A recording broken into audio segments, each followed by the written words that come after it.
إن الحمد لله نحمده ونستعينه ونستغفره ونؤمن به ونتوكل عليه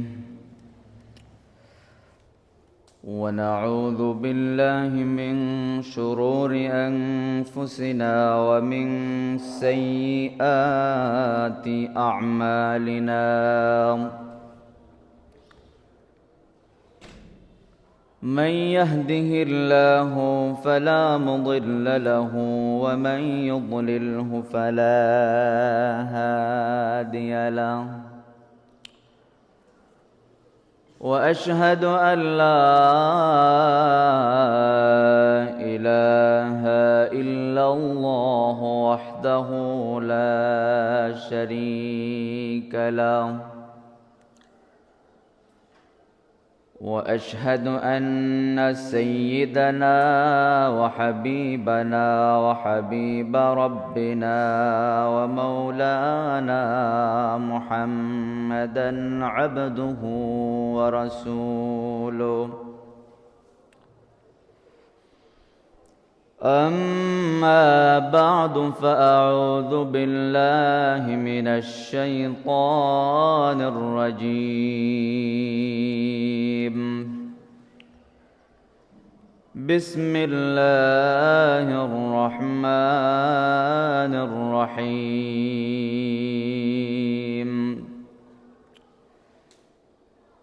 إنا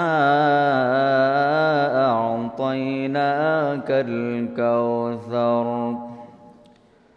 فصل لربك وانحر إن شانئك هو الأبتر وقال رسول الله صلى الله عليه وسلم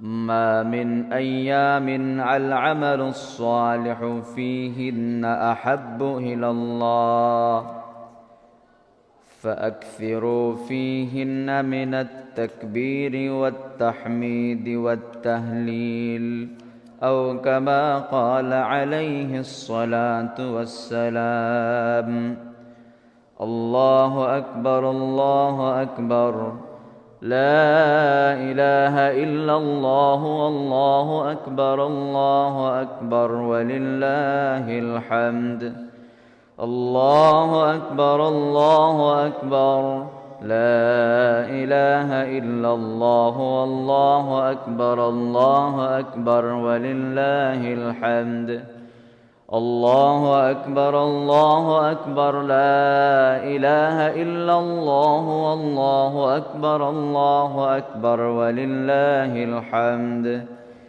الله أكبر الله أكبر لا إله إلا الله والله أكبر الله أكبر ولله الحمد الله أكبر الله أكبر لا إله إلا الله والله أكبر الله أكبر ولله الحمد الله أكبر الله أكبر لا إله إلا الله والله أكبر الله أكبر ولله الحمد الله أكبر الله أكبر لا إله إلا الله والله أكبر الله أكبر ولله الحمد الله أكبر الله أكبر لا إله إلا الله والله أكبر الله أكبر ولله الحمد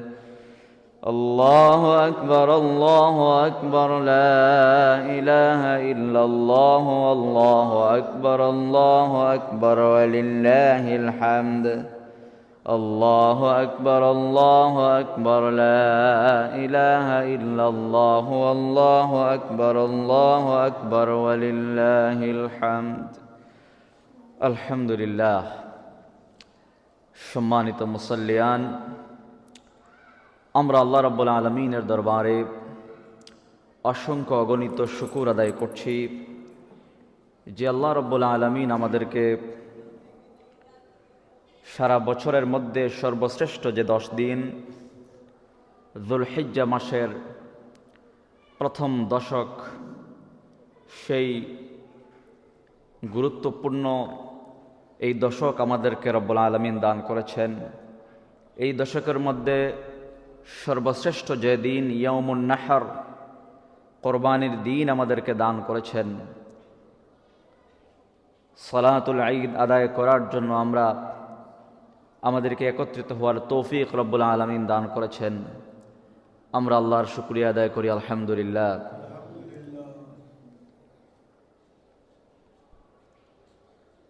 সম্মানিত মুসল্লিয়ান, এই দশকের সবচেয়ে গুরুত্বপূর্ণ একটা আমল হলো, আল্লাহ নবী সাল্লাল্লাহু আলাইহি ওয়াসাল্লাম বলেন, ফাআকসিরু ফীহিন্না মিনাত তাহলিলি ওয়াত তাকবীরি ওয়াত তাহমিদি।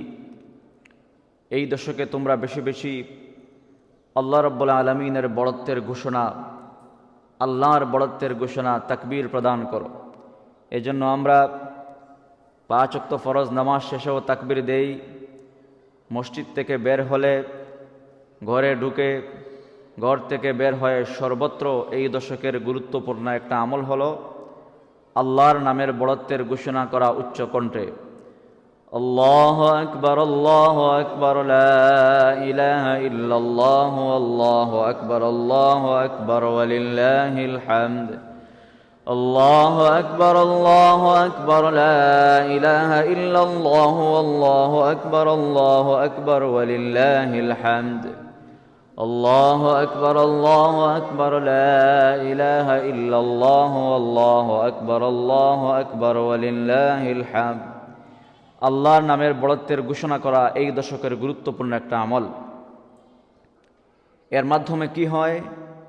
এই যে আল্লাহর নামের বড়ত্বের ঘোষণা করলাম, যে আমরা ঘোষণা করলাম আল্লাহ সবচেয়ে বড়, আল্লাহ সবচেয়ে মহান, লা ইলাহা ইল্লাল্লাহ, আল্লাহ রাব্বুল আলামিন ছাড়া কোনো মাবুদ নাই, আল্লাহ রাব্বুল আলামিনের জন্য সকল প্রশংসা।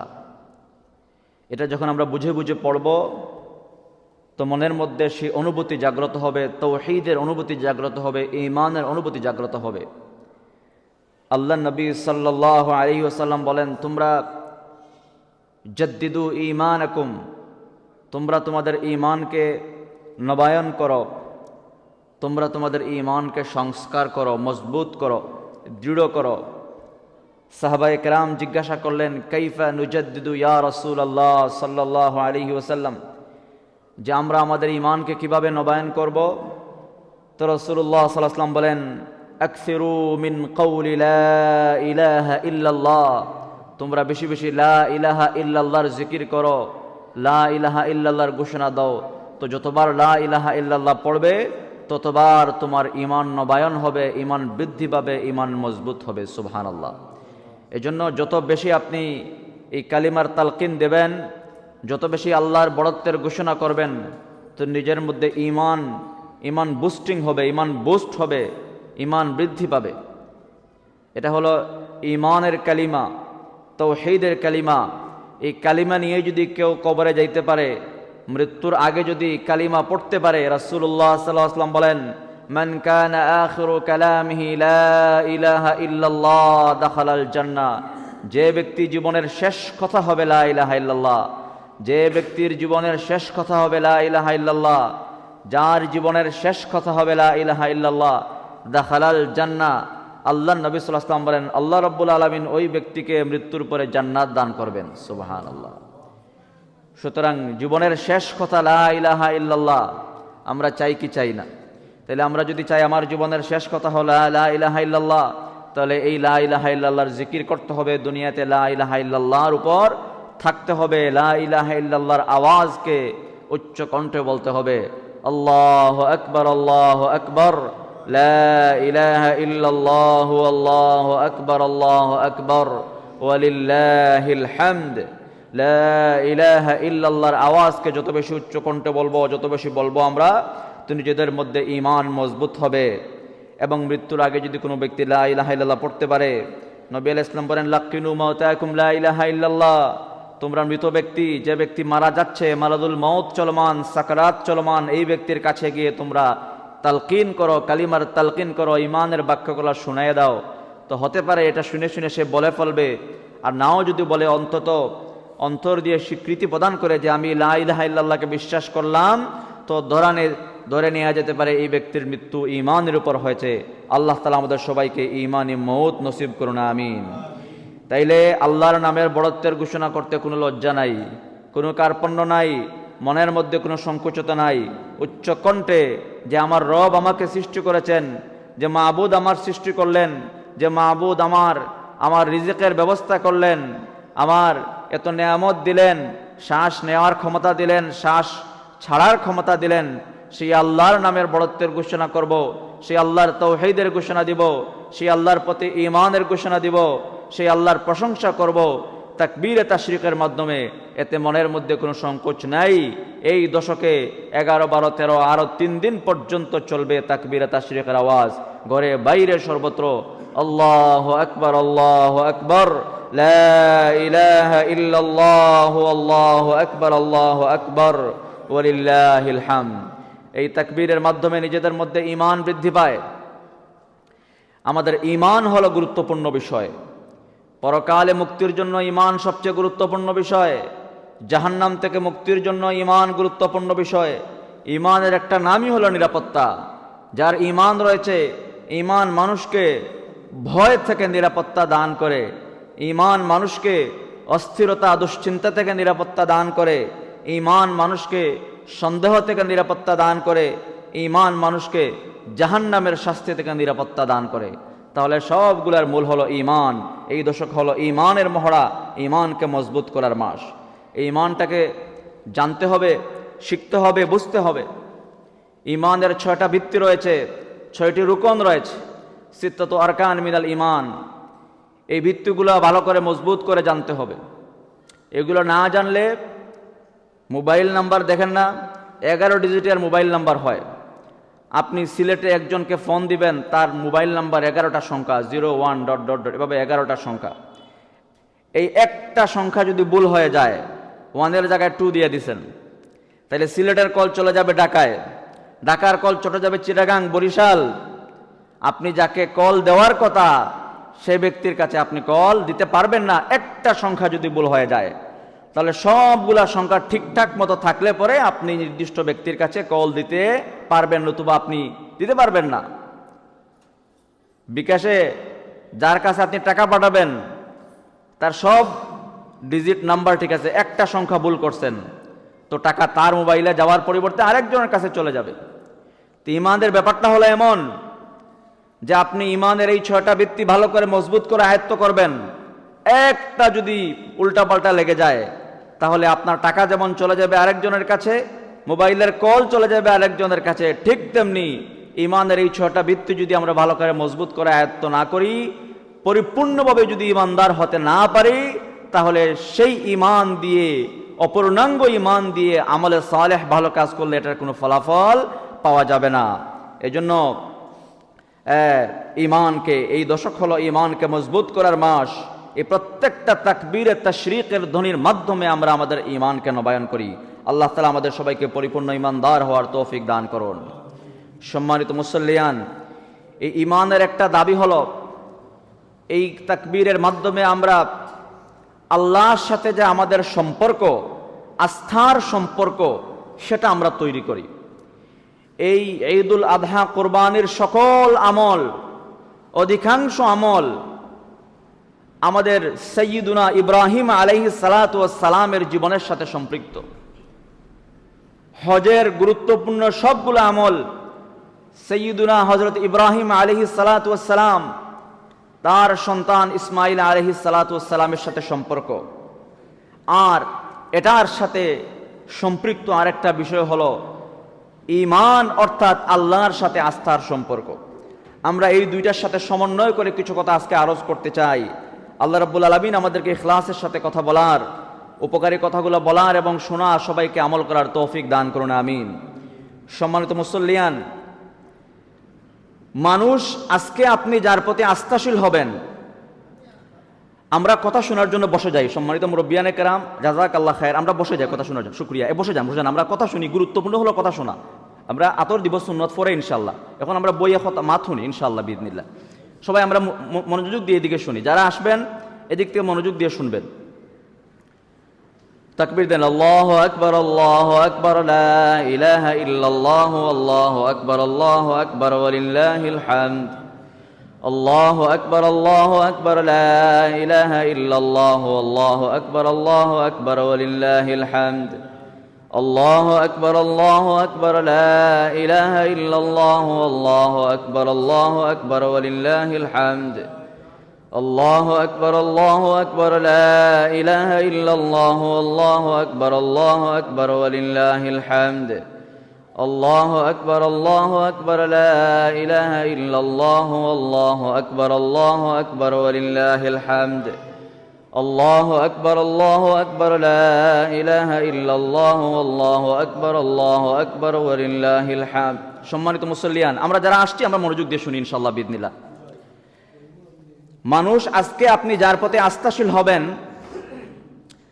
যার প্রতি আপনি আজকে আস্থা রাখবেন, এমন হতে পারে 1 সেকেন্ড পরে সে এমন কাণ্ড কারখানা ঘটাইবে তার প্রতি আপনার সকল আস্থা 1 সেকেন্ডে শেষ হয়ে যাবে।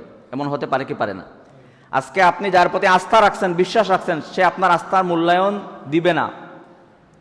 1 সেকেন্ড পরে সে এমন কাহিনী ঘটাইবে, আপনি তার প্রতি যত আস্থা আছে মুহূর্তেই সব আস্থা শেষ হয়ে যাবে। কারণ মানুষের প্রচুর সীমাবদ্ধতা আছে। আপনি 100% মানুষের প্রতি আস্থাশীল হতে পারবেন না। কিন্তু খুব ভালো করে বুঝেন, কোনো মানুষ যদি আল্লাহ রাব্বুল আলামিনের প্রতি আস্থা রাখে, কোনো মানুষ যদি আল্লাহ রাব্বুল আলামিনের প্রতি সুধারণা রাখে, উত্তম ধারণা পোষণ করে, তাহলে আল্লাহ রাব্বুল আলামিন সকল সীমাবদ্ধতা থেকে পবিত্র, তিনি মানুষের আস্থার মূল্যায়ন করেন। আপনি যে পরিমাণ আল্লাহর প্রতি আস্থাশীল হবেন, আল্লাহ তাআলা আপনার সাথে সেই পরিমাণ আপনার প্রতি আচরণটা আল্লাহর ওই পরিমাণ অনুযায়ী হবে। সুবহানাল্লাহ। তাহলে আপনি আল্লাহর প্রতি যতটুকু আস্থাশীল হবেন, আল্লাহর মুআমালা, আল্লাহর আচরণটা আপনার সাথে এতটুকু হবে, পার্সেন্টেজ অনুযায়ী হবে। আপনি 50% আস্থাশীল হন, আল্লাহর আচরণটা আপনার সাথে 50% হবে। আপনি 90% হন, আল্লাহর আচরণটা আপনার সাথে 90% হবে। আপনি আল্লাহর প্রতি 99% ইতিবাচক হন, সুধারণা রাখেন, আল্লাহর আচরণটা আপনাদের 99% হবে। আপনি 100% আল্লাহর প্রতি আস্থাশীল হন, রব্বুল আলামিন আপনার প্রতি 100% আস্থার সে মূল্যায়ন আদায় করবেন। সুবহানাল্লাহ। আমরা বলছিলাম যে কোরবানির সকলগুলো বিষয় ইব্রাহিম আলাইহিস সালাতু ওয়াস সালামের সাথে জড়িত। ইব্রাহিম আলাইহিস সালাম আল্লাহর সাথে আস্থার সম্পর্ক কায়েম করেছিলেন। তিনি তার জাতিকে বলেছিলেন, ফামা যান্নুকুম বিরাব্বিল আলামিন, তোমরা তোমাদের রব সম্পর্কে কি ধারণা পোষণ করো? এটা কোরআন শরীফের আয়াত। আল্লাহ রাব্বুল আলামিন জিজ্ঞাসা করছেন, তোমাদের রব সম্পর্কে কি ধারণা? আল্লাহ নবী সাল্লাল্লাহু আলাইহি ওয়াসাল্লাম হাদিসে কুদসির মধ্যে আল্লাহ রাব্বুল আলামিনের একটা কথা উল্লেখ করে বলেন। হাদিসে কুদসির মধ্যে আল্লাহ তাআলা বলেন, আনা ইনদা যান্নি আবদি বি, বান্দা আমার প্রতি যেভাবে ধারণা রাখে, বান্দা আমার প্রতি যেভাবে ধারণা রাখে, বান্দা আমার প্রতি যেভাবে ধারণা রাখে, আমি আল্লাহ রাব্বুল আলামিন তার ধারণা অনুযায়ী তার সাথে আমার আচরণ হয়ে থাকে। সুবহানাল্লাহ। ফাইন যাকারানি ফি নাফসিহি যাকারতুহু ফি নাফসি, বান্দা যদি মনে মনে আমি আল্লাহকে স্মরণ করে, আমি আল্লাহ রাব্বুল আলামিন তার সাথে তাকে মনে মনে স্মরণ করি।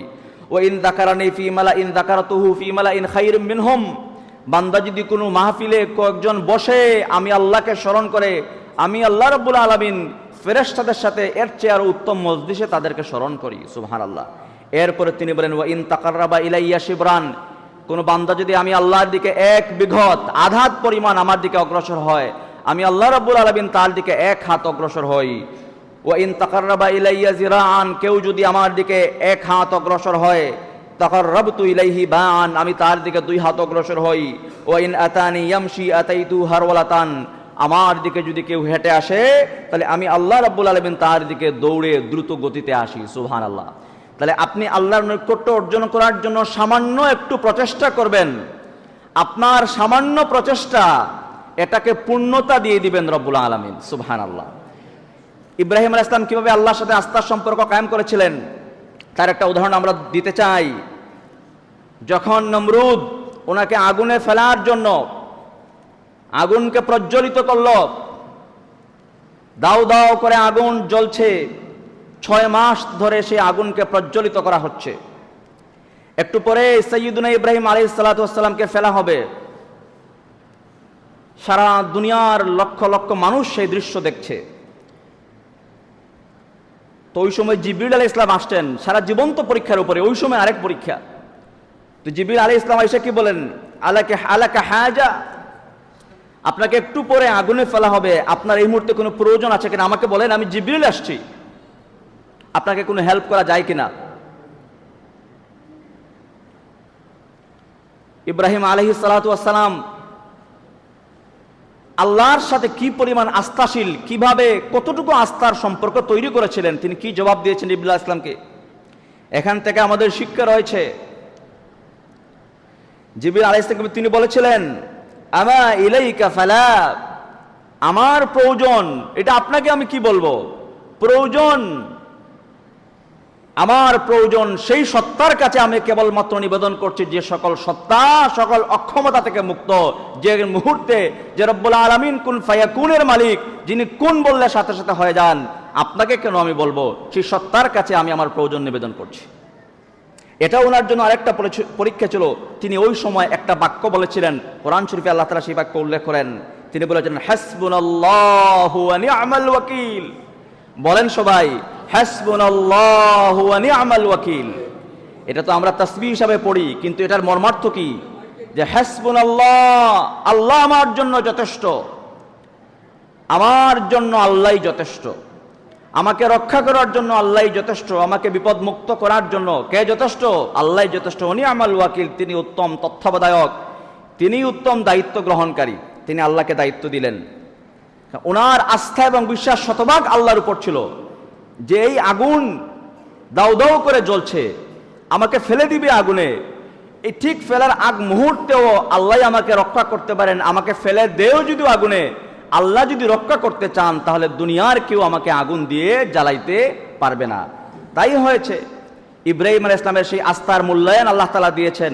কিভাবে দিয়েছেন, আল্লাহ আগুনকে নির্দেশ দিয়েছিলেন তারা আগুনে ফেলে দিক, আগুনে আপনাকে ফেলে দিক। কুলনা ইয়া নারু কুনি বারদান ওয়া সালামান আলা ইব্রাহিম, আগুন তোমার কাজ হলো তোমার সামনে যাকে পাও তুমি জ্বালিয়ে পুড়িয়ে ছারখার করে দিবে, ভস্ম করে দিবে, কিন্তু আমি তোমাকে ব্যতিক্রম একটা নিয়ম দিলাম আজকে, ইব্রাহিমের জন্য তুমি ঠান্ডা হয়ে যাও, প্রশান্তিদায়ক হয়ে যাও। সুবহানাল্লাহ, সুবহানাল্লাহ। তাইলে এটা কেন হয়েছিল, আস্থার সম্পর্ক আল্লাহর সাথে, আল্লাহর সাথে আস্থার সম্পর্ক। তাহলে আপনি আমিও যদি আল্লাহর সাথে সেই আস্থাশীল হতে পারি, আমাদের সমস্যা তো এই জায়গায়, আমরা কিছু ইয়াকিন রাখি আসবাবের উপরে, মাধ্যমের উপরে, আর কিছু ইয়াকিন আল্লাহর উপরে, যার কারণে আমাদের আচরণটা, আল্লাহর আচরণটা আমাদের সাথে এভাবে হয়ে থাকে। এবং আল্লাহ এটা বলেছেন, আমি সেটা এভাবেই করবো, আনা ইনদা যন্নি আবদি বি, তোমার ধারণা অনুযায়ী আমি তোমার সাথে আছি, তুমি যেভাবে আমি আল্লাহর প্রতি ধারণা রাখবে, আমি আল্লাহ রাব্বুল আলামিন তোমার সাথে সেভাবেই আচরণ করব। তাইলে আমরা যদি 100% আল্লাহর প্রতি আস্থাশীল হই, আল্লাহ রাব্বুল আমাদের সাথে ওইভাবে 100% আস্থার আচরণ করবেন। এর জন্য আমরা শতভাগ আস্থাশীল হব কার উপরে, কার উপরে বলেন তো, আল্লাহ রাব্বুল আলামিনের উপরে। সম্মানিত মুসল্লিয়ান, এখন তো গেল গিয়ে আওয়াজ একবারে। তাইলে একটা আস্থার উদাহরণ আমরা জানলাম, যে গুতো বালা ওয়াজ তো আগে দাঁড়াইলা কেন, তাকবীর দেন, আল্লাহু আকবার, আল্লাহু আকবার, লা ইলাহা ইল্লাল্লাহ, আল্লাহু আকবার, আল্লাহু আকবার, ওয়ালিল্লাহিল হামদ। এখন আরো বেশি সাউন্ড, আল্লাহু আকবার, আল্লাহু আকবার, লা ইলাহা ইল্লাল্লাহ, আল্লাহু আকবার, আল্লাহু আকবার, ওয়ালিল্লাহিল হামদ। আল্লাহু আকবার, আল্লাহু আকবার, লা ইলাহা ইল্লাল্লাহ, আল্লাহু আকবার, আল্লাহু আকবার, ওয়ালিল্লাহিল হামদ। তাহলে ইব্রাহিম আলাইহিস সালাম আল্লাহর সাথে, একটু সময় দেখো হালকা, ইব্রাহিম আলাইহিস সালাতু ওয়াস সালাম আল্লাহ রাব্বুল আলামিনের সাথে আস্থার সম্পর্ক কায়েম করেছিলেন। আর একটা আস্থার উদাহরণ দিই আমরা, যখন ওনার সন্তান এবং স্ত্রীকে হাজার আলাইহিস সালাম, আমরা হাজারা বলি, মূলত আরবি শব্দ হাজার আলাইহিস সালাত, ইব্রাহিম আলাইহিস সালামের স্ত্রী এবং সন্তান ওনাদেরকে আল্লাহর আদেশে মরুভূমির মাঝখানে নিয়ে মরুভূমি, কোনো মানুষ নাই, কেউ নাই, সেই মরুভূমির মধ্যখানে আল্লাহর আদেশ আসলো, দিয়ে আসলেন। তো যখন সন্তান এবং স্ত্রীকে রেখে চলে আসেন, আমাদের যাদের বাচ্চা রয়েছে, যাদের ছোট বাচ্চা রয়েছে, আমরা সকলেই জানি এটা দুনিয়ার অন্য কাউকে ওয়াজ করে বয়ান দিয়ে বোঝানো যাবে না। শুধুমাত্র যাদের বাচ্চা রয়েছে, ছোট বাচ্চা, সেই সমস্ত বাবা এবং মায়েরা বুঝে যে সন্তানের দূরত্ব, সন্তানের সাথে বা কি বলে দূরত্ব, দীর্ঘদিনের গ্যাপ, এটা কত কষ্ট, কত বিরহ, কত দুঃখের যন্ত্রণা। উনি বৃদ্ধ বয়সে সন্তান পেয়েছেন। ইসমাইল আলাইহিস সালাম এবং ওনার স্ত্রীকে সেই মরুভূমির মাঝখানে কেউ নাই, মানে একটা গাছ বৃক্ষ কিচ্ছু নাই, রেখে আসলেন। তো নবীর স্ত্রী তো জিজ্ঞাসা করেন, যখন ফিরে আসেন তখন জিজ্ঞাসা করেন, যখন ইব্রাহিম আলাইহিস সালাম ফিরে আসেন জিজ্ঞাসা করেন যে আল্লাহুল্লাযী আমারাকা বিহাদা, যে আপনি যে মরুভূমির মাঝখানে কোনো মানুষজন নাই, আমাদেরকে রেখে যাচ্ছেন, এটা কি আপনার সিদ্ধান্ত? আল্লাহু আল্লাযী আমারাকা বিহাদা, সহিহ বুখারীর বর্ণনা, যে আল্লাহ রাব্বুল আলামিন কি আপনাকে আদেশ করেছেন এভাবে আমাদেরকে রেখে যাওয়ার জন্য? ইব্রাহিম আলাইহিস সালাম মাথা নাড়িয়ে উত্তর দিলেন, নাম, আল্লাহর আদেশ। তখন হাজার আলাইহিস সালাম তিনি বলেছেন, ক্বালাত ইযান লা ইউদাইয়ুনা। দেখেন কি পরিমাণ আল্লাহর সাথে আস্থার সম্পর্ক। যখনই আল্লাহ শব্দ তিনি শুনলেন, সাথে সাথে বলেন ইযান লা ইউদাইয়ুনা, তাহলে আল্লাহর আদেশ যেহেতু, আল্লাহর আদেশে যেহেতু আমাদেরকে আপনি দেখে যাচ্ছেন, তাহলে সেই আল্লাহর প্রতি আমার 100% শতভাগ আস্থা এবং বিশ্বাস রয়েছে। আল্লাহ তাআলা এই মরুভূমির মাঝখানে যদিও কোনো মানুষ নাই, যদিও বেঁচে থাকার কিচ্ছু নাই, এরপর আল্লাহর প্রতি আমার শতভাগ আস্থা এবং বিশ্বাস রয়েছে, আল্লাহ আমাদেরকে ধ্বংস করবেন না, তিনি আমাদেরকে শতভাগ নিরাপত্তা এবং রিজিকের ব্যবস্থা সেই আল্লাহই আমাদের জন্য করবেন। সুবহানাল্লাহ। আল্লাহর সাথে আস্থার সম্পর্ক, এই সম্পর্ক আমাদের মজবুত করতে হবে। জিনিসপত্রের দাম বেড়ে গিয়েছে, দুর্ভিক্ষ আসবে, এগুলো আমরা শুনি, বাস্তবতাও আছে, আসলেও বেড়ে গিয়েছে এবং আরো বাড়বে। এটা তেলের সংকট বিশ্বব্যাপী, ওয়ার্ল্ড ওয়াইড সেটা ক্রাইসিস। একটা রিজিক নিয়ে দুশ্চিন্তা আমাদের মধ্যে কাজ করে যে কি হবে ভবিষ্যতে, এই যে চাকরি, এই যে বেতন, এই যে ব্যবসা, অনেক ইনকাম না করলে বাঁচতে পারবো না। আপনি আল্লাহর প্রতি 100% আস্থাশীল হন। যে রব্বুল আলামিনের 99টা নামের একটা নাম হলো রাজ্জাক, রিজিক দেনওয়ালা। যে আল্লাহ পাখিকে রিজিক দেন, কোনো চেষ্টা এবং কষ্ট ছাড়াও যদি কেউ রিজিক পাইতে পারে, তাহলে সে আল্লাহর প্রতি আমরা আস্থা রাখি। সারা দুনিয়ার সমস্ত জিনিসপত্রের দাম যদি বেড়েও যায়, এরপরে আল্লাহ তাআলা আমাদের রিজিকের ব্যবস্থা করবেন ইনশাআল্লাহ। সেই আস্থার সম্পর্ক তৈরি করতে হবে আল্লাহর সাথে। আর এই আস্থার সম্পর্কে যখন ভাটা ধরবে, আপনি যত বেশি আল্লাহর প্রতি আস্থাশীল হওয়ার থেকে বিরত থাকবেন, তত বেশি আপনি কম রিজিক পাবেন, তত বেশি দুশ্চিন্তা, অস্থিরতা আপনাকে পেয়ে বসবে। লক্ষ কোটি টাকা ইনকাম করে আপনি শান্তি পাবেন না, সেটার দ্বারা আপনার প্রয়োজন পূরণ করতে পারবেন না। 2 কোটি টাকা ইনকাম করে দেখবেন 10 কোটি টাকার হাজত আপনার সামনে চলে আসছে। এই জন্য আল্লাহর সাথে আস্থার সম্পর্ক তৈরি করতে হবে। সম্মানিত মুসল্লি, নামাজের সময় নিকটবর্তী, আমরা 2টা উদাহরণ দিলাম আস্থার সম্পর্ক। যে ইব্রাহিম আলাইহিস সালাম আগুনে ফেলার সময়ও তিনি জিবরিলের সাহায্য, জিবরিল আসছিলেন যে আমি আপনাকে হেল্প করি, উনি সাহায্য নেন নাই। যে আমি আল্লাহর প্রতি আস্থাশীল, তিনি আমাকে রক্ষা করবেন। আল্লাহ সত্যিই তাকে রক্ষা করেছিলেন। হাজার আলাইহিস সালাম ওনাকে যখন রেখে আসেন ইব্রাহিম আলাইহিস সালাম, তখনও তিনি আল্লাহর প্রতি আস্থাশীল হয়েছেন। এই 2টা ঘটনা থেকে আমাদের জন্য শিক্ষণীয় হলো যে আমরাও যদি আল্লাহর প্রতি আস্থাশীল হই, শতভাগ ইয়াকিন রাখতে পারি আল্লাহর উপরে, তাহলে আল্লাহ রাব্বুল আলামিন তাদেরকে যেভাবে সাহায্য করেছিলেন আমাদেরকেও সাহায্য করবেন। আল্লাহর আস্থা, আল্লাহ রাব্বুল আলামিন আস্থার মূল্যায়ন করবেন। মানুষের প্রতি আজকে আপনি যার প্রতি আস্থাশীল হন, কালকে আপনি তার প্রতি আস্থা হারাতে পারেন, কারণ মানুষের অনেক সীমাবদ্ধতা রয়েছে। সে মানুষের আস্থার মূল্যায়ন করতে জানে না, বা অনেক সীমাবদ্ধতার কারণে সেগুলো পারে না। আমরা আল্লাহর কাছে আজকের ঈদের দিনে দোয়া করি, আল্লাহ রাব্বুল আলামিন আমাদের সবাইকে 100% আল্লাহর প্রতি আস্থাশীল হওয়ার তৌফিক দান করুন। আমাদের সবার ঈমানকে আল্লাহ রাব্বুল আলামিন পরিপূর্ণ মজবুত করে দিন। আল্লাহু আকবার, আল্লাহু আকবার, লা ইলাহা ইল্লাল্লাহু, আল্লাহু আকবার, আল্লাহু আকবার, ওয়ালিল্লাহিল হামদ।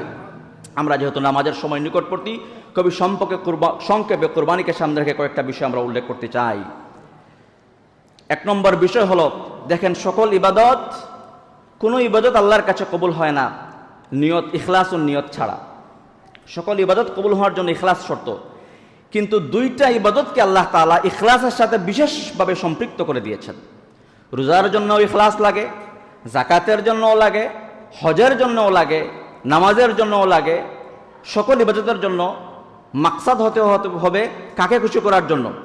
আল্লাহকে, সকল ইবাদতের জন্য। কিন্তু এরপরও স্পেশালি দুইটা ইবাদতকে আল্লাহ রাব্বুল আলামিন সম্পৃক্ত করে দিয়েছেন ইখলাসের সাথে। একটা হলো নামাজ আর একটা হলো কোরবানি। ইন্না সলাতি ওয়া নুসুকি ওয়া মাহইয়ায়া ওয়া মামাতি লিল্লাহি রাব্বিল আলামিন। তাইলে কোরবানি কবুল হবে না যদি আমার নিয়তটা আল্লাহকে খুশি করার উদ্দেশ্য না থাকে। এজন্য এই পর্যন্ত যা নিয়ত হওয়ার হয়ে গেল, এই মুহূর্তে এখন বসে নিয়তকে খালেজ করে ফেলি, আল্লাহ তোমাকে খুশি করার জন্য যেন কোরবানি করতে পারি, আল্লাহ আমাদেরকে তৌফিক দান করুন। আপনাকে এসে বলছে, ভাই গরুটা কত দিয়ে নিলেন? বলে গরু তো নিচে 1 লক্ষ টাকা দিয়া। শেষ না, ও গরু আপনার কাছে 1 লাখ নিচে কিনি, শেষ, আপনি শেষ। এটা এখন বাজারে দাম লামাইলবা, এটা বহুত সস্তায় গেছে, তুমি শেষ, আপনি হেরে গেলেন। আপনাকে এসে বলবে, এগুলো শয়তানি কুবুদ্ধি, আপনি এগুলো কানে নেবেন না। দামের সাথে, গরুর অবয়বের সাথে হার জিতের কোনো সম্পর্ক নাই। যদি আপনার কোরবানি আল্লাহর কাছে কবুল হয়ে যায়, আপনি জিতে গেছেন। আর আল্লাহর কাছে কবুল হয় নাই, আপনি যত দাম দিয়ে গরু কিনেন আর কম দামে গরু কিনেন, আপনি জিতেন নাই, আপনি হেরে গেছেন। তাহলে গরুর দামের সাথে, গরুর অবয়ব বাহ্যিক স্ট্রাকচারের সাথে কি হার জিতের কোনো সম্পর্ক নাই। হার জিত আছে কিসের সাথে? কবুলের সাথে। যদি আমার কোরবানি আল্লাহর কাছে কবুল করাইতে পারি, তাহলে যদি আপনার কোরবানি আল্লাহর কাছে কবুল করাইতে পারেন, আপনি জিতলেন, নতুবা যদি কোরবানি কবুল না হয়, আপনি হেরে গেলেন। আল্লাহ তাআলা আমাদের সকলের কোরবানিকে কবুল করুন, আমিন। আমাদের নিয়তের মধ্যে যত সমস্যা আছে, সকল সমস্যা আল্লাহ দূর করে দিয়ে শুধুমাত্র ইখলাসের সাথে আল্লাহকে খুশি করার জন্য যেন কোরবানি করতে পারি, আল্লাহ আমাদেরকে তৌফিক দান করুন। লা ইয়ানালাল্লাহু লুহুমুহা ওয়ালা দিমাউহা। আল্লাহ বলেন কোরবানির রক্ত, কোরবানির পশুর রক্ত, মাংস, এগুলো আল্লাহর কাছে পৌঁছায় না। কি পৌঁছায়? ওয়ালাকিন ইয়ানালুহু তাকওয়া মিনকুম। তোমাদের তাকওয়া, আল্লাহকে ভয় করে, আল্লাহকে খুশি করার জন্য যে কোরবানি শুরু করে থাকো, সেটুকু আল্লাহর কাছে পৌঁছে। তাহলে 1 নম্বর আমাদের দৃষ্টি আকর্ষণীয় হলো, যেহেতু রক্ত মাংস কিছু আল্লাহর কাছে পৌঁছে না, শুধুমাত্র নিয়তটা পৌঁছে। আমরা বারবার বারবার বারবার বারবার নিয়তকে যাচাই করি, বারবার নিয়তকে বলি যে আল্লাহ আমার নিয়তটাকে তুমি শুদ্ধ করে দাও। একবারে কোরবানি দেওয়ার আগ মুহূর্ত পর্যন্ত আল্লাহ আমার নিয়তের যত গড়বড় আছে সব দূর করে দাও। আল্লাহ তুমি কোরবানিটা কবুল করো। আল্লাহ কোরবানি শুধুমাত্র তোমাকে খুশি করার জন্য করতে পারি, আল্লাহ তুমি তৌফিক দান করো। বারবার আল্লাহর কাছে দোয়া করবে, আল্লাহ আমাদেরকে তৌফিক দান করুন। আরেকটা ব্যাপার হলো যে জবাই করার আগে যদি 5 জন 60 জনের নাম, 7 জনের নাম অনেকে লিখে, নাম লেখাটা জরুরি নয়, লিখলেও কোনো সমস্যা নাই। 7 জনের পক্ষ থেকে, 7 নামে নয়, এটা একটা অশুদ্ধ প্রসিদ্ধ হয়ে গিয়েছে। 4 নামে কুরবানি, 7 নামে কুরবানি, 7 নামে নয়, 7 জনের পক্ষ থেকে আল্লাহর নামে কুরবানি। কুরবানি হবে কার নামে? আল্লাহর নামে, আল্লাহর জন্য, 7 নামে নয়। যদিও 7 নাম দ্বারা আল্লাহর জন্যই বলে থাকে, কিন্তু শব্দটা বদলাই দিলে ভালো। নামে হবে কার? আল্লাহর নামে, আল্লাহর জন্য, আল্লাহর নামেই কুরবানি হবে এই 7 জনের পক্ষ থেকে। এটা একটা রিমাইন্ডার আপনাদেরকে স্মরণ করাই দিলাম। জবাই করার সময় আপনারা ধারালো ছুরিগুলো ব্যবহার করবেন, পশুর কষ্ট যাতে কম হয়, এই দিকে আপনারা একটু খেয়াল রাখবেন। জবাই করার সময় যদি 2 জন 3 জন 4 জন 5 জন মিলেও জবাই করেন, ছুরি যিনি ধরবেন, যিনি মূল জবাইকারী, তাহলে যতজনে ছুরি ধরবেন সবাইকে বিসমিল্লাহি আল্লাহু আকবার এটা পড়তে হবে। একজনে বললেন আর বাকি 3 জন জবাইয়ের সময় ধরছে, ওনারা পড়ে নাই, তাহলে কিন্তু ফিকহের কিতাব অনুযায়ী ফুকাহায়ে কেরামের কুরবানিটা হবে না। এই জন্য একটা গুরুত্বপূর্ণ বিষয় হলো বিসমিল্লাহি আল্লাহু আকবার, এইটা আমরা সকলেই বলবো। আর তো লম্বা কুরবানি পড়া জরুরি নয়। অনেকবার যে কুরবানি দুয়ার তো জানি না, লম্বা ইন্নি ওয়াজ্জাহতু এগুলো পড়লে পড়ে নেয় না, কিন্তু মূল আল্লাহর নামে কুরবানি করা, বিসমিল্লাহি আল্লাহু আকবার, বাস আপনার কুরবানি হয়ে গেছে। এটা শুধু কুরবানি করা ক্ষেত্রে না, বাজার থেকে যে মুরগ কিনে নিয়ে আসেন, এগুলো কি পড়ে বিসমিল্লাহ পড়ে? আমি তো দেখি হয় না, আমি হইয়াও কইতে পারি না, এই বেটা বিসমিল্লাহ বিসমিল্লাহ, এতে হয় না। বিসমিল্লাহ বলেও বলাইতে পারি না, এই হলো হালত। তাহলে আপনি মুরগ জবাই নিয়ে আসেন বন্দর থেকে, জিন্দাবাজার থেকে, মদিনা মার্কেট থেকে, একটাও বিসমিল্লাহ ছাড়া জবাই করেন, আপনি সেই মুরগির মাংস খাচ্ছেন, এটা হালাল হচ্ছে কিনা একটু চিন্তা করবেন। আপনি মুরগ যাদের কাছ থেকে আনেন জবাই করে, বলবেন যে বিসমিল্লাহ বলো, আপনি বলাইবেন, দেখবেন সে হিন্দু, সে কি বিসমিল্লাহ বলো, এরপর আপনারা শুনে বিসমিল্লাহ বলবো।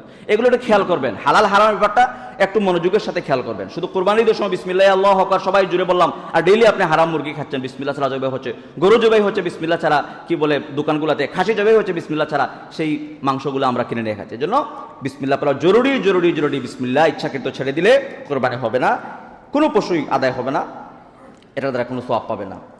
আচ্ছা, কোরবানির আরেকটা বিষয় হলো যে ইবাদত, যেহেতু ইবাদতের জন্য সবচেয়ে গুরুত্বপূর্ণ বিষয় হলো তাওয়াদু, বিনয় থাকা। এখন অনেক মানুষ কোরবানি দেওয়ার সামর্থ্য নাই, তাই আমি যারা কোরবানি দিলাম, আমাদের ভিতরে যদি অহংকার চলে আসে, শেষ কোরবানি। আমরা যাদের কোরবানি দেওয়ার সামর্থ্য নাই, তাদের জন্য আল্লাহ রাব্বুল আলামিনের কাছে অন্তর থেকে দোয়া করি, আল্লাহ রাব্বুল আলামিন সবার অভাব অনটনকে দূর করে দিন, সবাইকে কোরবানি দেওয়ার সামর্থ্যবান করে দিন। সবাই যেন কোরবানি করতে পারে, আল্লাহ তাআলা তৌফিক দান করুন। আর আমাদের অন্তরে থাকবে বিনয়, অহংকার করব না, কাউকে তুচ্ছ তাচ্ছিল্য করব না। আর এই কুরবানির মাংস আমরা তো বলি 3 ভাগ করা মুস্তাহাব, কিন্তু মুস্তাহাব জরুরি নয়। কেউ চাইলে 3 ভাগ থেকে বেশিও সে দিতে পারে। যে হুজুর বলছে 3 ভাগ করা মুস্তাহাব জরুরি নয়, তাহলে সারা আমরা ফ্রিজে ঢুকিয়ে দিয়ে গেলাম, সারা ফ্রিজে রেখে দিলাম। এই কি বলে, জায়েজ আছে আপনার জন্য, কিন্তু উচিত হলো, রব্বুল আলামিনের নির্দেশনা হলো যে আপনি এই কুরবানির মাংস ফাকুলু মিনহা ওয়া আত'ইমুল কানিআ ওয়াল মু'তার, আল্লাহ বলেন তোমরা নিজেরা খাও এবং এটা তোমরা খাওয়াও। কানিআ 2টা শ্রেণীর কথা বলা হয়েছে, এদেরকে তোমরা খাওয়াও। কানিআ প্রথম নম্বর হলো কারা?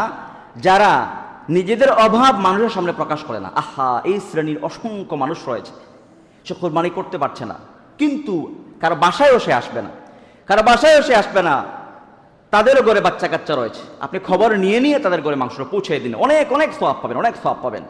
এই সমস্ত মানুষদেরকে দেওয়ার কথা আল্লাহ আগে আদেশ করেছেন যে ওয়াত'ইমুল কানিআ ওয়াল মু'তার। 2 নম্বর বলেছেন যারা মানুষের কাছে সওয়াল করে, হাত পাতে কিছু চায়, তাদেরকেও দিবেন, যারা চায় তাদেরকে দিবেন, যারা চায় না বাসায় বসে আছে তাদেরকেও পৌঁছাইবেন। এদেরকে আগে দেওয়ার কথা বলা হয়েছে। এজন্য কোরবানি দেওয়ার সময় আমরা এই বিষয়টা খেয়াল রাখি যে তাদেরকে যেন আমরা পৌঁছাইতে পারি। আরেকটা বিষয় বলি যে কোরবানির যারা চামড়া ছেলে দিবে বা মাংস কাটাকুটিতে সাহায্য করবে, তাদেরকে চুক্তি করে নেবেন যে আমার এই গরু আমি তোমাকে এত টাকা দিব, এরকম ক্লিয়ার কাট চুক্তি করে দিবেন। মাংসের সাথে আর কোনো সম্পর্ক নাই। এখন আপনার যদি ঠিক আছে এত টাকা তোমার দিব, মাংস দিব, আর করছে, কুরবানির কোনো মাংসের বিনিময়ে দেওয়া জায়েজ নাই, আপনি কুরবানি নষ্ট করে ফেলবেন। এই মাসালা বলে অনেক কষাই বাইরে রাখবেন আমাদের যে হুজুর এইগুলো বলে কেন আয়সা, আমাদের তো ইচ্ছা থাকে আপনি দিবেন, অন্য আরো 10 জনকে যেভাবে দেন তাকেও দেন, সমস্যা নাই, কিন্তু এটা চুক্তির সাথে কোনো সম্পর্ক। আপনি টাকার বিনিময়ে চুক্তি করেন, সে আপনার গরু কি বলে বানানোতে সাহায্য করবে, আপনি তাকে পারিশ্রমিক দিবেন, টাকা দিবেন, এগুলো দিবেন, এবং এটা চুক্তি করে নেবেন যেটার সাথে মাংসের কোনো সম্পর্ক নাই। বাবা আমি মাংস তোমাকে নাও দিতে পারি, এরপরে দিবেন, আপনি তাকে বঞ্চিত করবেন না। অন্য আরো 10 জনকে যেভাবে দেন এভাবে দিবেন, কিন্তু এটার সাথে কোনো যেন পারিশ্রমিক বিনিময় না হয়, এটা একটা বিষয়। আরেকটা সর্বশেষ রিমাইন্ডার, যেহেতু সময় কম, আমাদের 8টার সময় নামাজে দাঁড়াবো। এই যে কুরবানি ঈদের নামাজ পড়ার জন্য আমরা আসছি বা ঈদগাহে অনেকে গিয়েছেন, ঈদগাহে যাবেন, মূলত আমরা ঈদগাহে পড়ার কথা ছিল, আবহাওয়া বা বিভিন্ন সীমাবদ্ধতার কারণে হয়তো পড়তে পারলাম না। আমরা আল্লাহর কাছে দোয়া করি অন্তত আল্লাহর জন্য মসজিদের ব্যবস্থা যেভাবে আল্লাহ তাআলা করে দিয়েছেন, আমাদের জন্য স্বতন্ত্র আরেকটা উন্মুক্ত ঈদগাহের ব্যবস্থা আল্লাহ তাআলা করে দেন, আল্লাহুম্মা আমিন। এই ঈদের নামাজটা ফরজ নয়, ওয়াজিব। ক্যাটাগরি আছে শরীয়তের, সুন্নত, মুস্তাহাব, এর উপরে ওয়াজিব, এর উপরে সর্বোচ্চ ফরজ। তো এই ওয়াজিব নামাজটা সবার জন্য নয়, পুরুষের জন্য, মহিলাদের জন্য ঈদের নামাজ ওয়াজিব নয়, হাজিদের জন্য ঈদের নামাজ ওয়াজিব নয়। আপনারা জানেন হাজি সাহেবরা হজের ফরজ আদায় করবেন, হজ ফরজ আদায় করতে, তাদের জন্য ঈদের নামাজ ওয়াজিব নয়। মহিলাদের জন্য ঈদের নামাজ ওয়াজিব নয়। তাহলে কিন্তু ঈদের ওয়াজিব নামাজ থেকে দেখেন মসজিদ ভর্তি মুসল্লিয়ানে কেরাম, মাশাআল্লাহ, ভালো লাগে এগুলো দেখলে। ঈদের ওয়াজিব নামাজ থেকে আরো 100 কোটি গুণ বেশি গুরুত্বপূর্ণ ফজরের ফরজ নামাজ। ঈদের ওয়াজিব নামাজ আদায় করার জন্য আপনি আগ্রহ করে আসছেন, ঘুম থেকে উঠে আসছেন, ফজরের নামাজের খবর নাই, ফজর পড়েন নাই, তাহলে এর চেয়ে বড় দুঃখজনক সংবাদ আর হতে পারে না। এজন্য, এবং কুরবানি ওয়াজিব, এটা ওয়াজিব কুরবানি ফরজ নয়, যদিও কোনো কোনো ফুকাহা কেরাম মুস্তাহাব সুন্নতও বলেছেন, কিন্তু এই ওয়াজিব কুরবানি আবার সবার জন্য নয়, সামর্থ্যবানদের জন্য, যারা ধনী এদের জন্য। কিন্তু ফজরের ফরজ ধনীর জন্য, গরিবের জন্য, পুরুষের জন্য, মহিলার জন্য, সবার জন্য। এজন্য ইলম অর্জন করা জরুরি, ইমানের সাথে ইলম অর্জন করা। আপনি যখন জানবেন কোনটা গুরুত্বপূর্ণ, আপনি আগে আদায় করবেন। এজন্য আজকের ঈদের দিনে যারা আসলেন, যারা ফজর মিস করলেন, বলবো আরেক ওয়াক্তের আগে আগে কাজাটা আদায় করে নেবেন। ফজর বাদ দিবেন না, আল্লাহকে খুশি করে দিন শুরু করবেন না, আল্লাহকে বেজার করে আপনি দিন শুরু করবেন না, আপনি আল্লাহর সাহায্য আশা করেন, এগুলো কখন এগুলো বাদ দিয়ে দেন, এই চিন্তা ভুল। আমি আপনাদেরকে অনুরোধ করতে চাই, এগুলো শুনতে একটু তিতা লাগে, আল হক মুররুন, নিম পাতা খাইতে একটু তিতা, কিন্তু উপকার আছে, উপকার আছে। সুতরাং আমি আপনাদেরকে অনুরোধ করবো, যারা ফজর নিয়মিত মিস করেন, এখন কথা হলো ফজর এত বয়ান করি, জুম্মাতে প্রায় বলি, এরপরও কেন অ্যাকশন হয় না জানেন? এরপরও কেন কাজে দেয় না? যারা ফজর পড়ে, ফজর না পড়ে ঘুমাই। আমি আজকে মনে হলো সকালে যে কেন কাজে দেয় না, আমি ওই সময় নোট করছিলাম ইয়ার আলোচনা, ওই সময় মনে হলো যে মোবাইল ফোনে চার্জ নাই, আমি চার্জ দিলাম মোবাইলে চার্জ যদি থাকে না, যখন ব্যাটারি ডাউন হয়ে যায়, অফ হয়ে যায়, আপনি এটাতে কল দিতেও পারবেন না, কল আসবেও না, এটা বন্ধ। তো ইমানের ব্যাটারি যখন ডাউন হয়ে যায়, চার্জ নাই, ইমানের অবস্থা তলানিতে, কোনো মতে নিবু আছে, তাইলে ফজরের বয়ান দিয়ে তো লাভ নাই। আপনি ওয়াজ যাই করেন, হুজুর আমরা এক কানে ঢুকাইলাম আর এমন যেন না হয়। কথাগুলো একটু কষ্ট হবে, কষ্ট হলেও আপনি নেন, আপনার জন্য কল্যাণ আছে। 5 ওয়াক্ত নামাজে, ফরজ নামাজে অভ্যস্ত হন, আপনার দুনিয়ার কষ্ট আল্লাহ দূর করে দিবে, আল্লাহ দূর করে দিবে। এজন্য আমরা যারা আসলাম, ঈদের নামাজ তো আদায় করব, তওবা করি, জীবনে যত ফরজ নামাজ করছি আর নামাজ মিস করবো না ইনশাআল্লাহ। আল্লাহ আমাদের তওবারে কবুল করুন। আর মজবুত নিয়ত করি, আল্লাহ যতদিন বাঁচায় রাখা 5 ওয়াক্ত ফরজ নামাজ মসজিদে এসে জামাতের সাথে যেন আমরা আদায় করবো, আল্লাহ আমাদেরকে তৌফিক দান করুন। আল্লাহু আকবার, আল্লাহু আকবার, লা ইলাহা ইল্লাল্লাহু, আল্লাহু আকবার, আল্লাহু আকবার, ওয়ালিল্লাহিল হামদ। নামাজ শুরু করা যায়, টাইম তো হয়ে গেছে মনে নাকি? সব সোজা করেন। আমরা নামাজের নিয়ম তো বলি। নামাজের নিয়ম